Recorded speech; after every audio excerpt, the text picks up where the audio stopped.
Undercover boss dines at his own diner, freezes when waitress says, "Don't trust the cameras today." Henry Miller pulled his truck into the gravel parking lot and stared at the neon sign flickering above the entrance. Miller's Diner. The letters buzzed and popped, half of them dark. His chest tightened. That sign had glowed bright every single night for 23 years. Sarah would have never let it fall apart like this. But Sarah was gone. He adjusted the scratched reading glasses perched on his nose and tugged the baseball cap lower over his salt and pepper hair. The fake beard itched, but it was necessary. Nobody could know Henry Miller had returned. Not yet. 6 months. That's how long he'd been away, first for surgery after the heart attack, then bouncing between potential franchise locations in 3 different states, drowning himself in work to avoid the empty house. His accountant had sent them monthly reports. Revenue down 18%. Staff turnover increasing. Temporary rough patch, the numbers had said. But numbers lied when someone wanted them to. Henry climbed out of the truck, his boots crunching against broken glass near the dumpster. The dumpster that used to be emptied every Tuesday without fail. Now it overflowed, trash bags split open, attracting flies in the late afternoon heat. The door's bell didn't chime when he pushed inside. It hung crooked, the small brass clapper missing entirely. The dining room made his stomach drop. Only 4 tables were occupied in what should have been the dinner rush. Ketchup bottles sat sticky and half-empty. The vinyl booths were cracked, stuffing poking through. One of the ceiling fans dangled motionless, its blades thick with dust. And the smell, stale grease mixed with something sour, like a mop bucket that hadn't been emptied in days. An elderly couple near the window glanced up at him with tired, disappointed faces. They'd been customers since the beginning. The Hendersons. They looked like they were eating here out of loyalty, not desire. "Sit anywhere, I guess," a voice called from behind the counter. Henry turned to see a young waitress with dark circles under her eyes, her ponytail coming loose, her uniform wrinkled. Her name tag read Mia. He didn't recognize her, which meant she'd been hired while he was gone. She carried 2 plates toward a table, moving with the exhausted efficiency of someone who'd been covering too many shifts. Henry chose a booth near the back, the one that gave him a clear view of the kitchen pass-through and the hallway leading to his office. His office, though it felt like foreign territory now. Through the kitchen window, he spotted Jerry, the longtime cook, his face red and sweating as he worked the grill alone. Where was the rest of the kitchen staff? There should have been at least 3 people back there during dinner service. Mia appeared at his table, notepad ready, forcing a smile that didn't reach her eyes. "What can I get you?" "Coffee," Henry said, lowering his voice slightly, making it raspier than normal. "And the meatloaf special. Meatloaf's out. Been out since Tuesday." She glanced toward the kitchen with something that looked like fear. "We've got burgers or—" "Burgers. Burgers fine. Medium." She scribbled the order, started to turn away, then hesitated. Her eyes darted toward the corner of the ceiling where Henry had installed security cameras 3 years ago, top-of-the-line equipment that fed directly to both the office computer and his phone app. Insurance against theft, liability, disputes. Protection. Mia leaned in slightly, her voice dropping to barely a whisper. "Don't trust the cameras today." Henry's blood went cold. His hand froze halfway to the water glass. She continued wiping down the table, her movements casual, but her words came quick and urgent. "Someone's watching the wrong people." Before he could respond, she straightened and walked away, her warning hanging in the air like smoke. Henry's heart hammered against his ribcage, the same dangerous rhythm that had landed him in the hospital 6 months ago. He forced himself to breathe slowly. In through the nose. Out through the mouth. The way the cardiologist had taught him. Don't trust the cameras. He'd personally installed that system. 4 cameras covering every angle: dining room, kitchen, office, back entrance. The footage uploaded automatically to a secure server. Nobody could tamper with it. Nobody should even know how to access it except him and whoever he'd left in charge. Rick Thompson. The manager Henry had promoted just before leaving, the guy who'd worked his way up from line cook, who'd been so eager, so reliable, so grateful for the opportunity. Henry's gaze moved to the office hallway. A man emerged, late 30s, expensive watch glinting under the fluorescent lights, polo shirt stretched tight across a gym-built chest. Rick. But this wasn't the same humble employee Henry remembered. This version walked like he owned the place. Rick's eyes swept the dining room with cold calculation, pausing on each table, each employee. When his gaze landed on Mia, she immediately busied herself refilling coffee for the Hendersons, her shoulders tense. Rick smiled, the kind of smile a shark makes before it bites. He disappeared back down the hallway without a word to anyone. Henry's burger arrived 15 minutes later, overcooked and dry. He barely tasted it. His mind raced through possibilities, each one worse than the last. Camera tampering meant someone was hiding something. Something big enough to require deleting evidence. Theft? Harassment? Something illegal? And Mia, this stranger who'd worked here less than 6 months, had just risked warning him. Why? What had she seen? What was happening inside the business he'd built from nothing, the dream he and Sarah had poured their lives into? Through the window, the sun began to set, casting long shadows across the parking lot. Henry watched Mia move between tables, watched the way she avoided the hallway, watched Rick emerge once more to hover near the register, his fingers drumming against the counter. The man checked his phone, smirked at something on the screen, then glanced up at the camera in the corner. He waved at it. Just a small, mocking wave. Henry's hands clenched into fists beneath the table. Whatever was happening here, whatever poison had infected his diner in his absence, it was deliberate. Organized. And it ended tonight. Well, it started tonight. First, he needed to know exactly what he was dealing with. And that meant staying after closing, watching from the shadows, seeing what happened when Rick thought no one was looking. Henry paid his bill in cash, leaving Mia a generous tip. As he headed for the door, she caught his eye for just a second. She gave the smallest nod. She knew something. And somehow, she knew he needed to know it too. The bell didn't chime on his way out either. But Henry didn't leave. He walked to his truck, started the engine, then drove around to the back of the building where the broken streetlight created a pool of darkness. He parked, killed the lights, and settled in to wait. Whatever came next, he'd be ready. Sarah would have wanted him to fight for this place. For the people who still cared. And Henry Miller didn't lose fights. Not anymore. Not when he'd already lost everything that mattered. The diner's back door was barely visible in the darkness. But Henry's eyes never left it. The last customer left at 9:47 p.m. Henry watched from his truck as the older couple, the Hendersons, shuffled to their sedan, shaking their heads. Even from a distance, he could read their disappointment. 40 years of loyalty, and this was what his diner had become. The lights inside dimmed section by section. Through the grimy windows, Henry saw Mia wiping down tables, her movements mechanical and exhausted. Jerry emerged from the kitchen, untying his apron, his shoulders slumped like a man who'd fought a losing battle.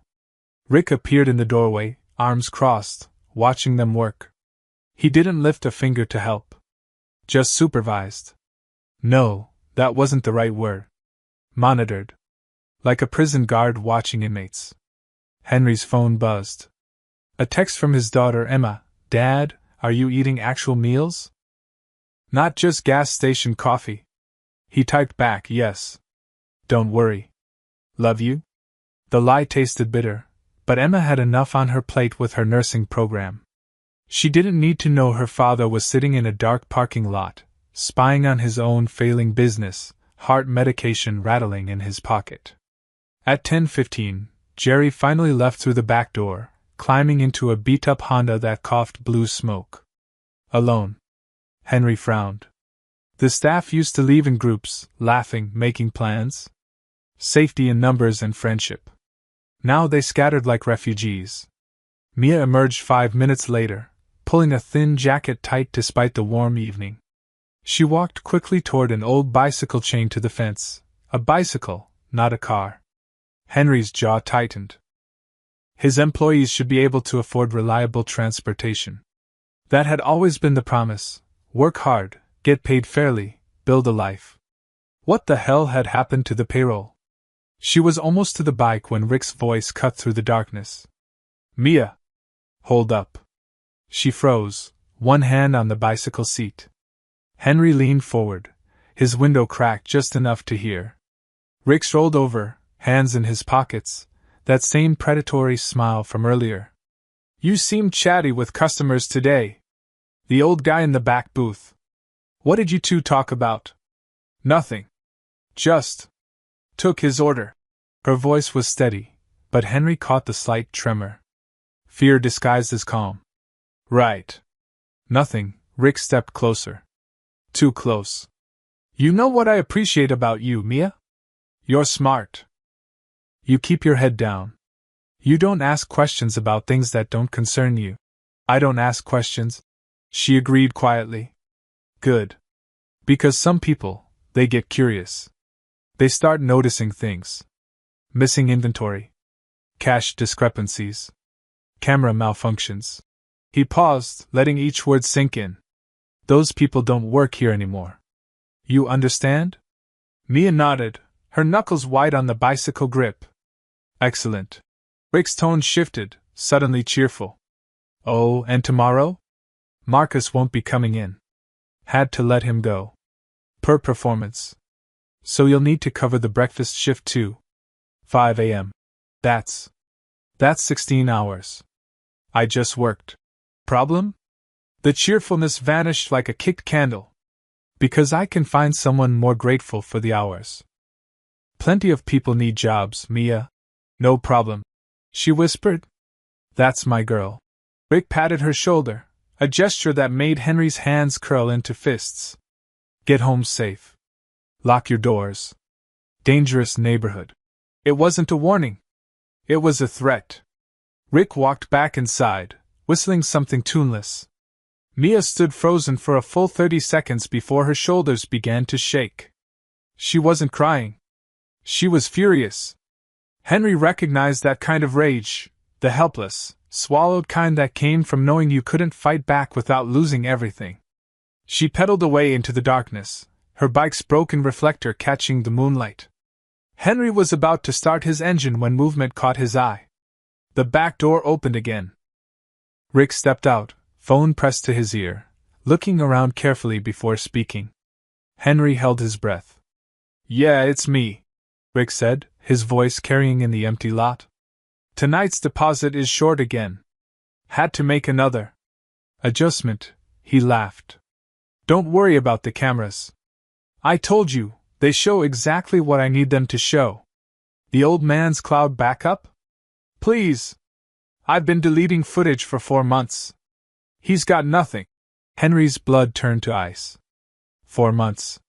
This had been going on for 4 months. The dishwasher's getting suspicious. Rick continued. Notice the supply orders don't match what actually arrives. I'll handle him tomorrow. Same as the others. A pause. No cops. Why would there be cops? Miller's halfway across the country playing franchisee. By the time he bothers checking in, this place will be bankrupt, and will be long gone with enough cash to. A car passed on the main road, headlights sweeping across the lot. Rick ducked back inside immediately, conversation cut short. Henry sat in stunned silence, his reflection staring back from the rearview mirror, a stranger's face with a fake beard and borrowed glasses, hiding from the wreckage of his own dream. But beneath the disguise, Henry Miller's eyes burned with something he hadn't felt since Sarah's funeral. Purpose. His phone lit up with a notification. Someone had slipped a piece of paper under his truck's windshield wiper. Henry stepped out quietly, retrieved it. Neat handwriting, hurried but clear. Meet me tomorrow. 9 a.m. Riverside Cafe. Not safe here. Henry looked toward the road where Mia had disappeared. She wasn't just a scared employee. She was a survivor. A fighter. And she just handed him his first real ally. The Riverside Cafe sat 3 miles from the diner, tucked between a laundromat and a used bookstore. Henry arrived 20 minutes early, ordered black coffee, and chose a corner booth with a view of the entrance. Old habits from his Navy days: never sit with your back to the door. The cafe was the opposite of his diner. Clean. Bright. Customers actually smiled. A young mother laughed with her toddler over chocolate chip pancakes. A college student typed on a laptop, surrounded by textbooks. Normal. Peaceful. Everything his place used to be. Henry's phone buzzed. Emma again, remember your afternoon pill. I mean it, Dad. He typed back a thumbs-up emoji, then immediately felt ridiculous. 62 years old and communicating in cartoon symbols. Sarah would have laughed at that. The bell above the door chimed, actually chimed, not hung broken and silent, and Mia walked in. She'd changed clothes, traded the grease-stained uniform for jeans and a faded university sweatshirt. Without the exhaustion weighing on her face, she looked younger. Mid-20s, maybe? Too young to carry the kind of fear Henry had seen in her eyes. She spotted him, hesitated, then slid into the booth across from him. You came, she said quietly. You asked me to. Henry pushed a menu toward her. Order something. You look like you haven't eaten a real meal in days. I can't afford. My treat. Not negotiable. Something in his tone, the command underneath the kindness, made her pick up the menu. When the waitress came, Mia ordered French toast and orange juice. Her hands shook slightly as she handed back the menu. How'd you know? She asked once they were alone. Know what? That you'd care. You're just some random guy who came in for a burger. I gambled everything on a stranger's eyes. She met his gaze directly. But you've got the eyes of someone who's lost something. Someone who understands what it means when a good place goes bad. Henry's throat tightened. This girl was sharper than she'd let on. Tell me what's happening, he said simply. Mia glanced around the cafe, confirming no one was listening, then leaned forward. It started about 6 months ago. Right after the original owner's wife died. Heart attack, they said. She used to be there every day, kept everything running smooth, knew everyone's names, noticed every detail. Mia's voice softened. She was kind. Really kind. Not the fake customer service kind. Henry's chest constricted. Sarah. After she was gone, the owner disappeared too. Medical stuff, business trips, I don't know. He just left. Put Rick in charge. Mia's jaw tightened. That's when everything changed. Changed how? Staff checks started bouncing. Not all of them, just enough to keep everyone scared. Rick would apologize, blame the bank, promise it wouldn't happen again. But it kept happening.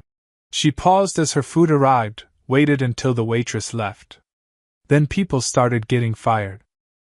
Anyone who questioned anything. Marcus asked why the supply deliveries were smaller than the invoices showed. Gone the next day. Angela noticed cash was missing from her tip jar. Fired for stealing. Henry's hands clenched under the table. The cameras should have caught that. That's the thing. Mia leaned closer, her voice dropping to a whisper. Rick controls the cameras now. He's in the office constantly, and whenever something suspicious happens, the footage just disappears. He tells everyone it's technical glitches. But I've seen him, late at night, laughing at his computer screen while he deletes files. Why didn't anyone call the owner? We tried. Jerry called twice. No answer. The office manager, Carol, she tried emailing. Nothing. It's like he abandoned us. Mia's eyes glistened. Meanwhile, the diner's dying. Revenue's down because the food's worse, service is worse, everything's falling apart. Rick doesn't care. He's bleeding the place dry on purpose. Why would he do that? I overheard him on the phone last week. He's working with someone, an accountant, maybe a partner. They're planning to drive the business into bankruptcy, then buy it for cheap. Something about a corporate chain wanting the location. She stabbed her French toast with more force than necessary. They're going to turn it into another generic franchise. Erase everything the place was. Henry felt rage building in his chest, hot and dangerous. The same rage that had gotten him court-martialed once, decades ago, before Sarah had taught him control. "Why are you still there?" he asked. Mia's eyes welled up. "Because Mrs. Miller saved my life." Henry went very still. 3 years ago, I was homeless. Sleeping in my car, shoplifting food. I got caught stealing a sandwich from their diner. Tears rolled down her cheeks now. Mrs. Miller could have called the cops. Instead, she sat me down, fed me a real meal, and offered me a job. No judgment. Just kindness. She said everyone deserves a second chance. Sarah. Of course it was Sarah. She told me the diner was more than a business. It was proof that good people still existed. That community mattered. Mia wiped her eyes. I promised her I'd protect it if anything ever happened. I know that sounds stupid. It's not stupid, Henry said, his voice rough. She's gone. The owner's gone. But I can't just walk away and let Rick destroy everything she built. I can't. Mia looked at him desperately. So I'm telling you, a stranger, because maybe you'll do something. Maybe you'll call the police, or the owner, or just tell someone who'll listen. Henry reached across the table and gently covered her shaking hands with his own. I'm listening, he said. And I promise you, this ends soon. Mia searched his face, looking for the lie, the false hope. She found none. Who are you? She whispered. Henry smiled, the first real smile since Sarah died. Someone who's about to make Rick's life very difficult. Henry walked through the diner's back entrance at 6 a.m. wearing a different disguise, a faded work shirt with Tom stitched on the pocket, borrowed from his neighbor, and a bandana covering most of his hair. He dirted his hands with motor oil to look like someone who'd worked manual labor his whole life. Rick stood by the prep station, scrolling through his phone, barely glancing up. Help you? Heard you needed a dishwasher, Henry said, keeping his voice gruff. Name's Tom. I can start today. Rick's eyes narrowed with suspicion, then calculated interest. Experience? 20 years in kitchens. References available. References, Rick laughed shortly. Yeah, I don't check those.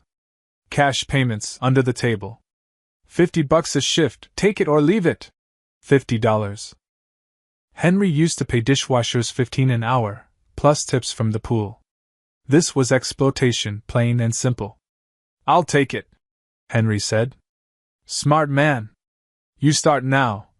Rick pointed toward the disaster zone that was the dish pit. And Tom? Keep your head down, do your work, don't ask questions. We clear? Crystal. Rick walked away, already dismissing him as irrelevant. Just another desperate body to fill a gap. The morning rush was chaos. Jerry worked the grill like a man possessed, his face purple with stress. Orders came in faster than he could manage alone. The second cook position was clearly empty, another person Rick had fired or driven away. Order up! Jerry slammed a plate onto the pass. Where the hell is Mia? Called in. Rick shouted from the office doorway. Said she was sick? Henry's hands paused in the soapy water. Mia wasn't sick. She'd been fine yesterday. Which meant either Rick had forced her to stay home, or she was smart enough to make herself scarce after their meeting. Sick? Jerry spun around, spatula dripping grease. Rick, we can't run this place with 3 people. I need at least one more body back here. Then work faster. Rick's tone was ice. Or I'll find someone who can. Jerry's face went white. He turned back to the grill without another word, his hands trembling as he flipped burgers. Henry watched the exchange carefully. Jerry, a man who'd worked here for 15 years, who had 3 kids and a mortgage, was being terrorized into silence. The same tactic Rick used on everyone. Through the morning, Henry observed everything. The register rang up sales, but Rick pocketed certain cash payments before they were recorded. Smooth. Practiced. A 20 here, a 50 there. Small enough that individual customers wouldn't notice, large enough to add up to thousands over weeks. At 10:30, a man in an expensive suit entered through the back door without knocking. He carried a leather briefcase and moved with the confidence of someone who'd been here before. Rick met him in the hallway, glancing toward the kitchen. Henry kept his head down, scrubbing plates, but positioned himself near the doorway. "You're late," Rick hissed. "Traffic." "You have it?" The suited man's voice was clipped, professional. Rick pulled an envelope from his back pocket, thick with cash. "This week's take. But we've got a problem." "What kind of problem?" "One of the staff is asking questions." "The waitress." "She's too observant." The accountant, because that's clearly what he was, checked his watch. "Then remove her." "Like the others. I'm handling it. She'll quit on her own once I cut her hours enough." Rick's smile was audible. "Besides, we're almost done here. Another month of this bleeding, the place will be underwater. Then we execute Phase 2. The bankruptcy filing?" "Exactly. I've got the documentation ready. We'll claim mismanagement, mounting debts, the whole story.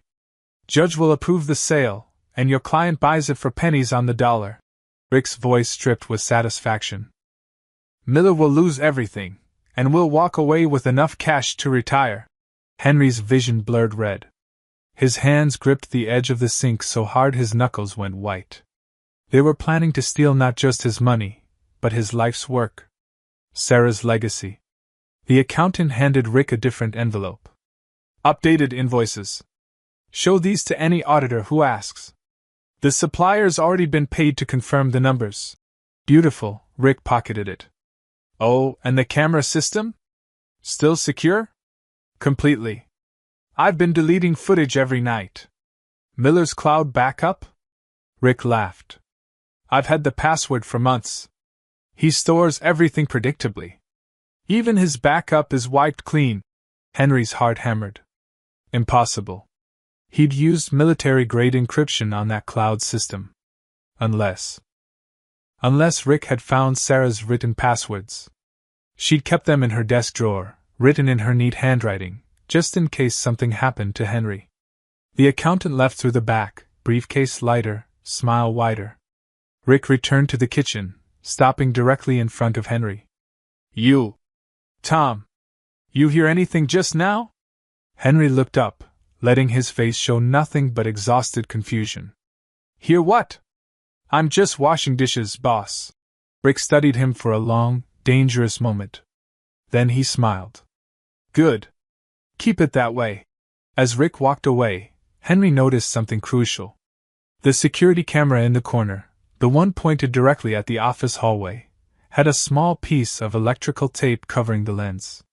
"Someone's watching the wrong people," Mia had said. Rick wasn't just deleting footage. He was making sure certain angles never recorded at all. But he'd made one critical mistake. He'd assumed Henry Miller was too grief-stricken, too absent, too broken to ever come back and fight. Henry dried his hands, watching Rick disappear into the office. Wrong assumption, he thought. Very wrong. "Tom! You're with me." Henry looked up from the dish pit to see Jerry wiping sweat from his forehead with a towel. The lunch rush had finally died down, leaving the kitchen in its usual state of barely controlled disaster. "Supply delivery came in wrong again," Jerry muttered, untying his apron. "Short on everything. I need an extra pair of hands to check the order at the warehouse." "Rick says you're coming?" Henry's pulse quickened. This was an opportunity. "Sure thing." They climbed into Jerry's Honda, the engine coughing to life after 3 attempts. Jerry drove in silence for the first few minutes, his jaw working like he was chewing words he couldn't quite spit out. "You got kids, Tom?" Jerry finally asked. "A daughter. Grown now. 3 boys here. 8, 11, and 13-inch. Jerry's knuckles whitened on the steering wheel. "Hungry all the damn time. My wife works 2 jobs just to keep up with groceries. And I'm here cooking in a place that's falling apart, because I can't afford to lose this job. Not with 3 mouths to feed." Henry's throat tightened. "That's rough. You know what the worst part is? Jerry's voice cracked. I used to love this job. Mrs. Miller, the old owner's wife, she treated us like family. Birthday cakes for everyone. Christmas bonuses. She knew my boys' names, asked about their school projects. He wiped his eyes angrily. Now I come to work scared. Scared I'll say something wrong. Scared Rick will fire me for asking why my paycheck's short again. Why is it short? Jerry laughed bitterly. That's the question that gets you fired, Tom. Don't ask it. They pulled into an industrial park, stopping at a warehouse with Morrison's Supply Company painted on the side. A man in his 50s, wearing a Morrison Company shirt, met them at the loading dock. His smile was too bright, too forced. Jerry. Good to see you. Got your delivery ready. Let's hope it's actually what we ordered this time, Pete. Jerry said tiredly. Pete's smile flickered. Yeah, about that. They began loading boxes into the Honda's trunk. Henry counted carefully, 6 cases of canned vegetables instead of 10. 4 boxes of frozen patties instead of 8. The order was exactly 60% of what the invoice would claim. Henry lifted a box, deliberately positioning himself near Pete. Heavy work, Henry said conversationally. Tell me about it. Pete glanced at Jerry, who'd walked back to check something, then lowered his voice. You knew? Just started. Trying to keep my head down. Pete studied him, seeming to make a decision. Smart. Place is a sinking ship. Yeah? Look, I'm just the delivery guy, right? But Pete shifted uncomfortably. Is Rick still raising the cash skim percentage? Because we can't keep lying on invoices forever. My boss is getting nervous. Henry's blood went cold.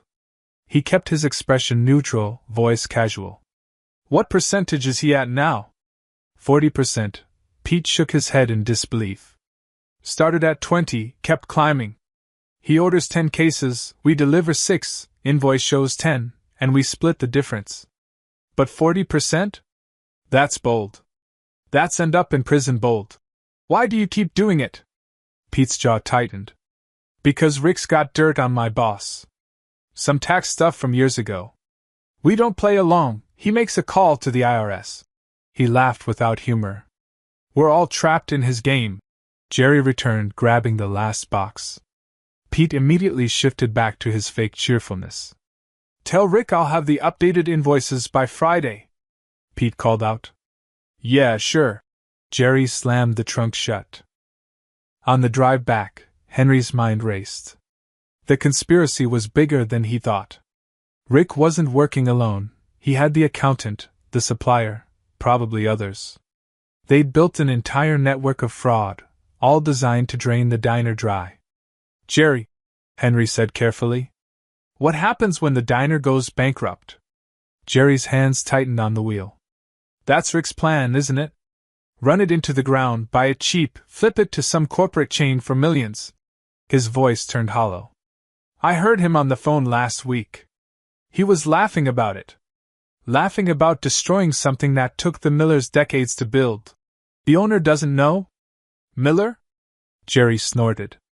Guy's been MIA for 6 months. Probably sitting on a beach somewhere, spending his franchise money, not giving a damn about the rest of us. The bitterness was corrosive. Mrs. Miller would have cared. She would have fought. But she's gone, and he's gone, and we're all just drowning. Henry stared out the window, his reflection ghostly in the glass. Jerry thought he'd abandoned them. They all did.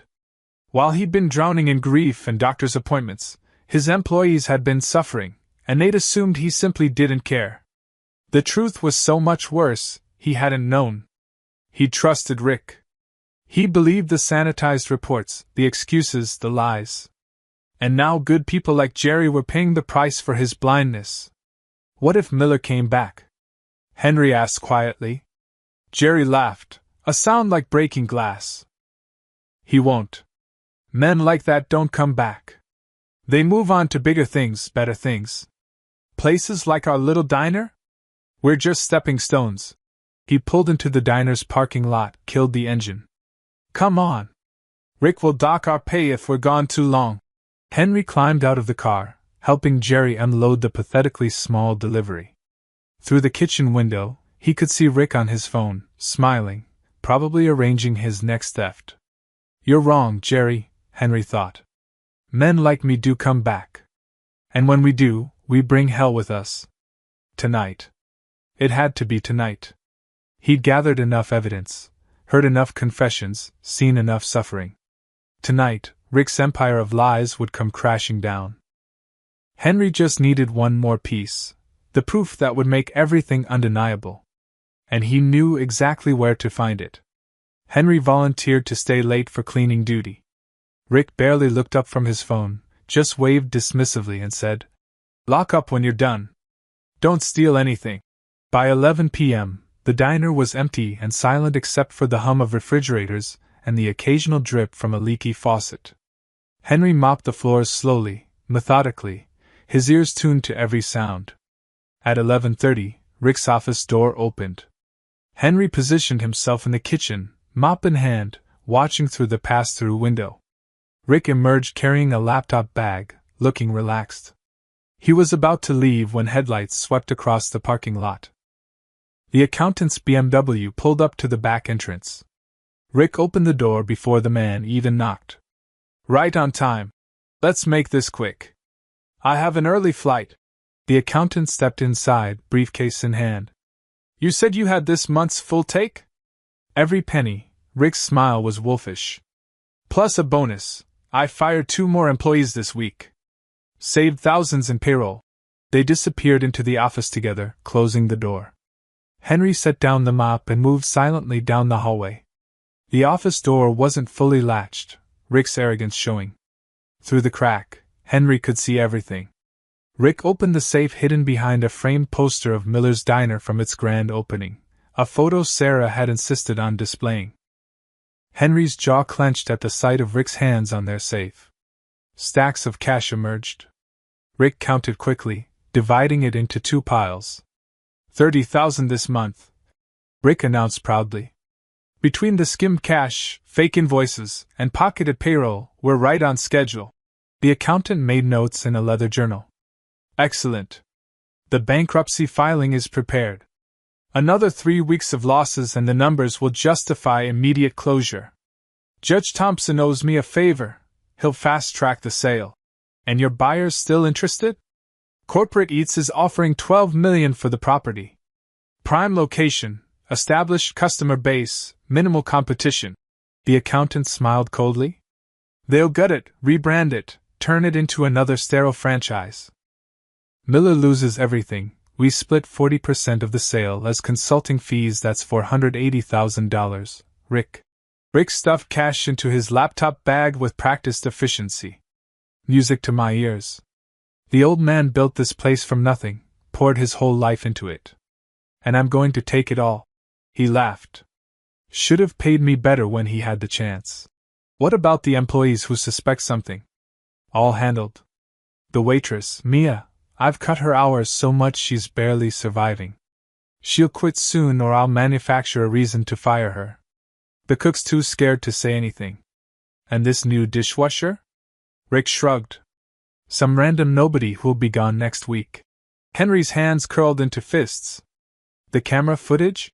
The accountant asked. Completely clean. I've deleted every compromising frame for 5 months straight. Miller's precious cloud backup?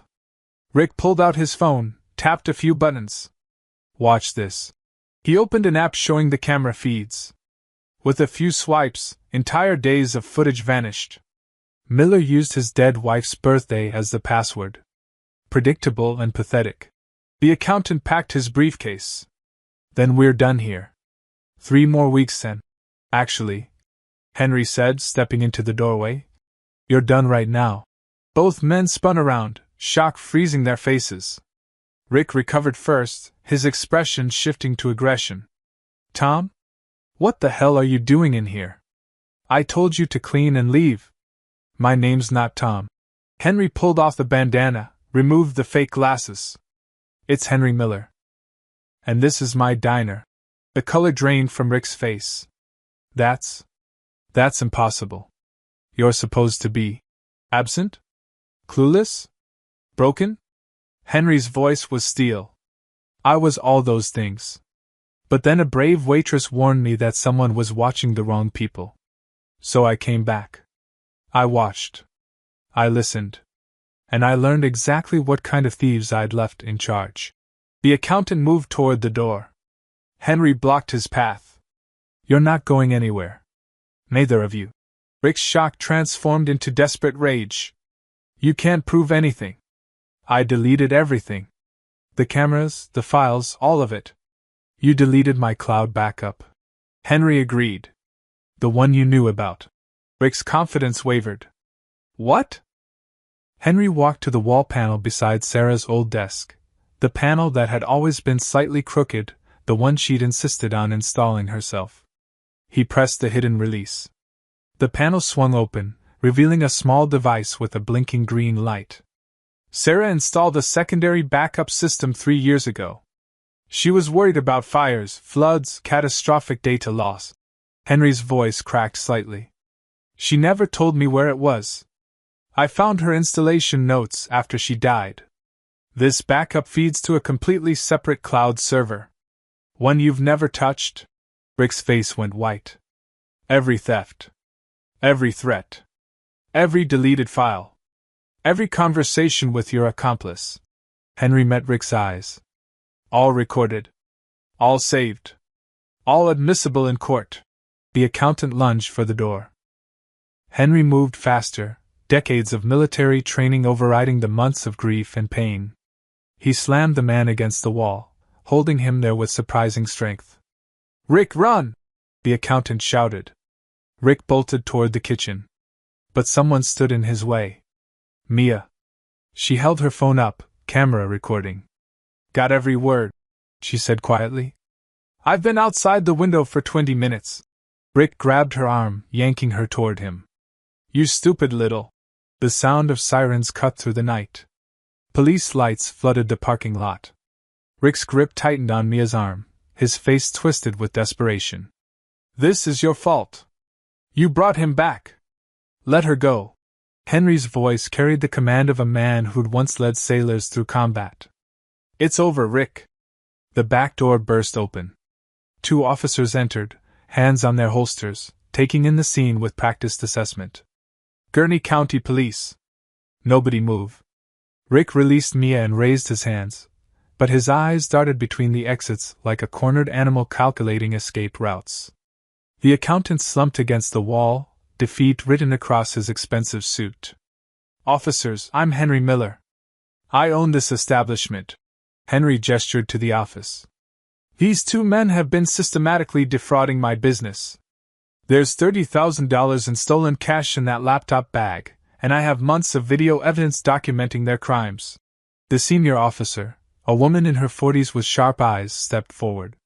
Detective Ramirez. We received a call about a theft in progress? I called, Mia said, her voice shaking but clear.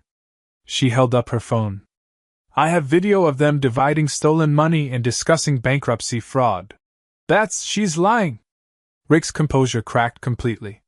She's a disgruntled employee. This is harassment. Miller abandoned this business, and now he's trying to frame me for his own failures. Is that right? Detective Ramirez looked at Henry. Where have you been, Mr. Miller? Recovering from a heart attack and handling business expansion. I left Mr. Thompson in charge, trusting him to maintain operations. Henry's voice carried the weight of that mistake. That trust was betrayed. Rick laughed desperately. You can't prove anything.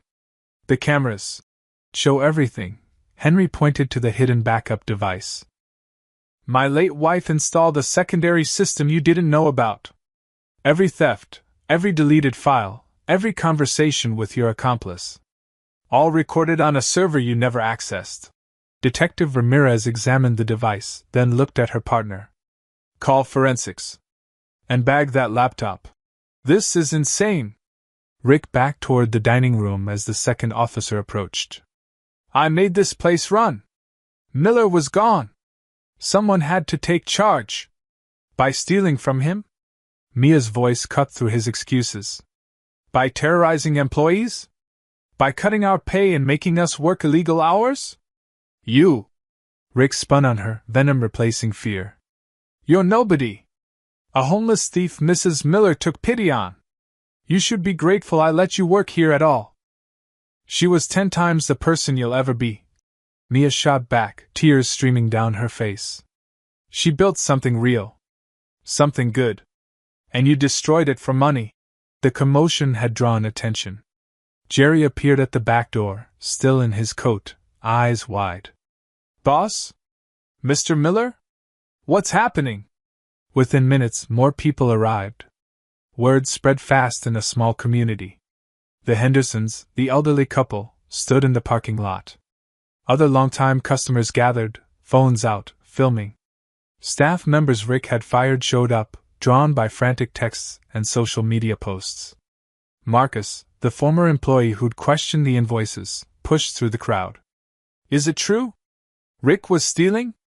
Yes, Henry said loudly, addressing everyone. And I owe you all an apology. The crowd quieted. Henry stepped into the doorway, illuminated by the harsh police lights, his disguise abandoned, his true identity revealed. I'm Henry Miller. I've been gone too long. My wife died and I ran.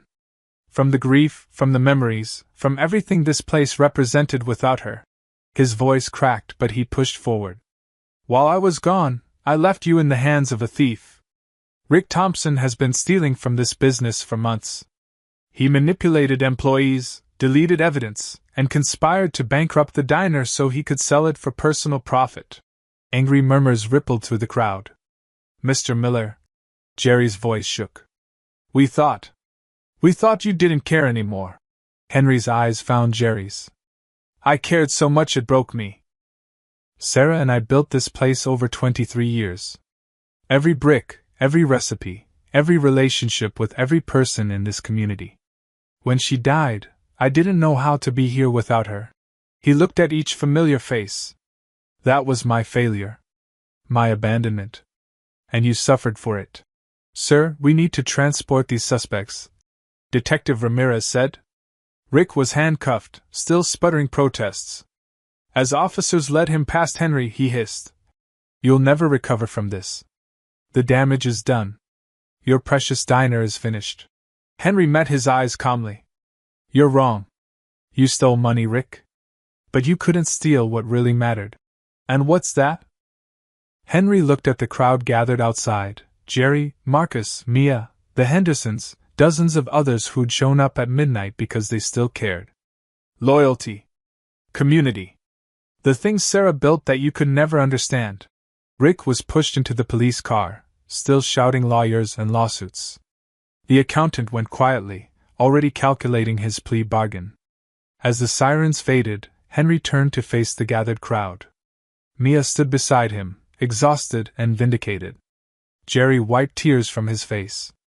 Marcus looked stunned. The diner will be closed for renovations, Henry announced. During that time, I'm paying every employee full wages plus back pay for everything Rick stole. When we reopen, we'll do it right. The way Sarah would have wanted. Mia's hand found his arm. Mr. Miller, thank you, he said simply. You saved this place. You kept fighting when I couldn't.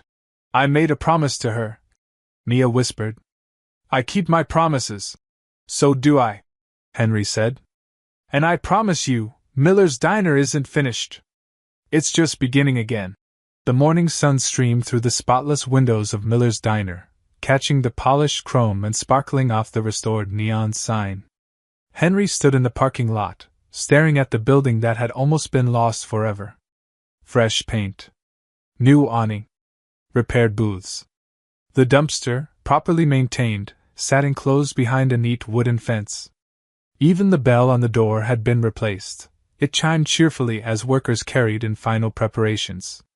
Dad, you're going to wear a hole in the asphalt staring like that. Henry turned to see Emma approaching, her nurse's scrubs traded for a simple dress.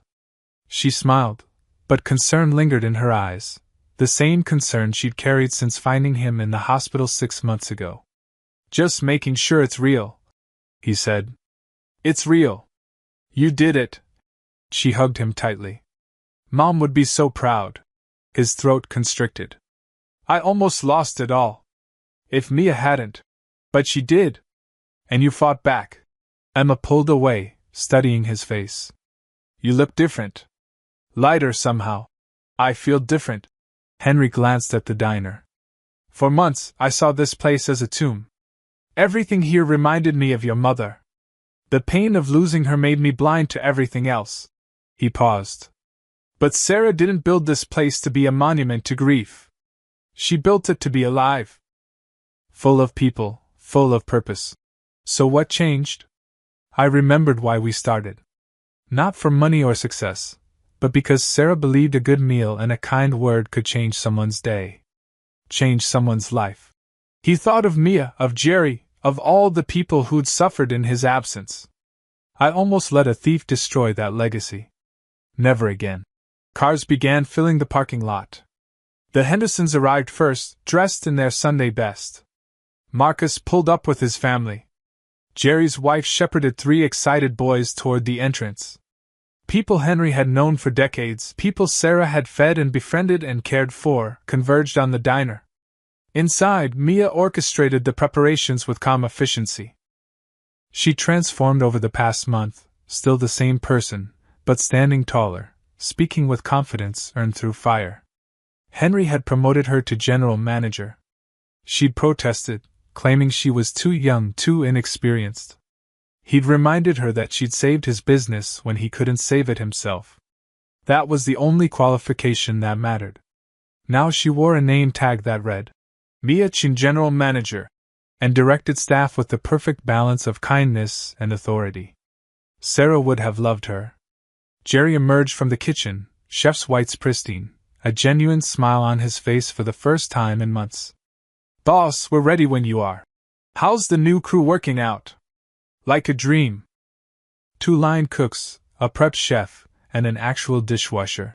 Jerry's eyes glistened. Feels like the old days. Before everything went wrong. Henry had rehired every employee Rick had fired. He'd paid back wages, erased debts, and established new policies, fair schedules, living wages, profit sharing. The diner would make less money. He'd sleep better at night. The courtroom proceedings had moved swiftly. Rick faced 15 years for fraud, embezzlement, and conspiracy.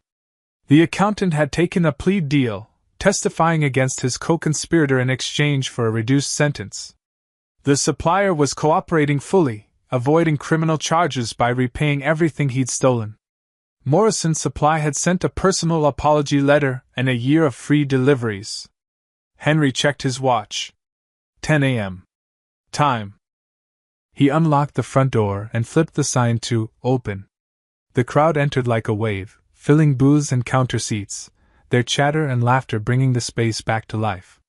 Children pointed at the new jukebox. Teenagers examined the restored vintage photos on the walls. And there, in the corner that had once held Sarah's favorite table, stood something new. A memorial corner with Sarah's photograph, her brilliant smile captured forever, surrounded by flowers that would be refreshed weekly. A small plaque read, Sarah Miller, heart of the diner, everyone deserves a second chance. People approached her quietly, paying respects, sharing memories. Mrs. Henderson touched the frame gently, whispering something Henry couldn't hear. Mia appeared at his elbow. It's perfect. She'd love it. She'd love all of this. Henry watched Jerry plate perfect orders, watched servers navigate the crowd with practiced ease, watched the community that Sarah had nurtured come home. She'd love that you're running it. I'm terrified I'll mess up. You won't. And if you do, we'll fix it together. Henry smiled. That's what family does. Mia's eyes widened. Family? Sarah saw something in you worth saving. So do I. His voice roughened. This diner needs people who care about more than profit. People who understand that serving food is about serving community. You understand that better than anyone. She wiped her eyes quickly. I won't let you down. I know. The morning rush built steadily. Orders flowed smoothly. Coffee refilled automatically. Conversations bubbled and popped like the griddle. The diner breathed again, alive with the energy Sarah had always cultivated. Emma found Henry at the counter, watching it all unfold. "You okay, Dad?" "Yeah," he meant it. "For the first time in a long time, I really am." His phone buzzed. A text from Detective Ramirez: "Final restitution hearing tomorrow. You'll get most of it back. Hell of a fight you put up, Miller." He'd fought. Not for money, but for meaning. For the intangible things Rick could never understand: loyalty, dignity, the promise that hard work would be rewarded fairly. Jerry caught his eye from the kitchen and gave a thumbs up. Marcus, serving his first tables as a newly hired waiter, navigated the crowd with growing confidence. Mia stood behind the register, greeting customers by name, making them feel seen and valued. Sarah's diner. Henry's responsibility. Their shared legacy. The bell chimed as more customers entered. The sound was music. Henry poured himself a cup of coffee from the fresh pot, dark roast, the way Sarah had always made it, and allowed himself a moment of peace. Outside, the sun climbed higher, burning off the morning mist. The neon sign glowed even in daylight, visible for miles. Miller's diner was open. And it would stay open, fed by something stronger than money or ambition. It would stay open through love. Through community. Through the promise that even when everything falls apart, good people can rebuild. Together. Henry raised his coffee cup towards Sarah's memorial corner. "We did it," he whispered. "We're home." The diner hummed with life around him, and for the first time since her death, grief didn't crush him. It lifted him. Because Sarah's dream hadn't died with her. It had simply been waiting for someone brave enough to fight for it. And they had.